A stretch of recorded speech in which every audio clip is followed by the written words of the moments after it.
শেখ হাসিনা চরিত্রে অভিনয় করার পর যে সমালোচনার শিকার হয়েছেন তিনি, তা নিয়ে প্রথমবার কথা বললেন অভিনেত্রী। সম্প্রতি একটি পডকাস্টে তাকে প্রশ্ন করা হয়, আপনি কি শেখ হাসিনার চরিত্রে অভিনয় করার কারণে অনুশোচনায় ভোগেন? এ প্রশ্নের উত্তর ফারিয়া ইংরেজিতে দেন, যার বাংলা করলে দাঁড়ায়, আমি বলতে চাই এখানে অনুশোচনার মতো কিছুই নেই।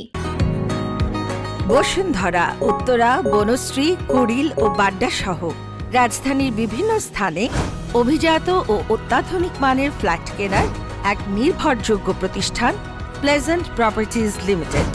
তাই আপনার স্বপ্নের আবাসনের জন্য আজই যোগাযোগ করুন। Pleasant properties limited, where destiny matches eventually.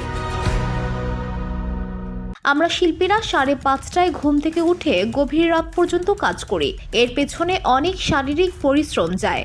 Mujib সিনেমার জন্য 2019 থেকে 2023 সাল এই 5 বছর আমি একই লুকে নিজেকে মেইনটেইন করেছি। চুলে কোনো রং করিনি, কালো চুল নিয়ে ঘুরেছি এই চরিত্রটির জন্য।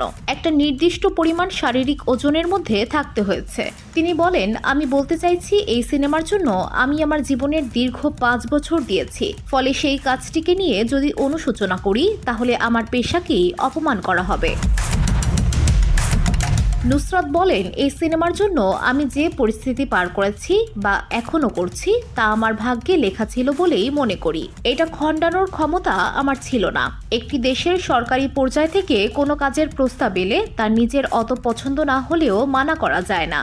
ছাত্র জনতার গণ অভ্যুত্থানে তার ভূমিকা নিয়ে প্রশ্ন করা হলে অভিনেত্রী বলেন, আমি তখন কানাডাতে কিছু শো করতে গিয়েছিলাম। ভুল সবসময় ভুল, তাই আমার মনে হয়েছে তখন আমি ছাত্রদের পক্ষে পোস্ট করেছি।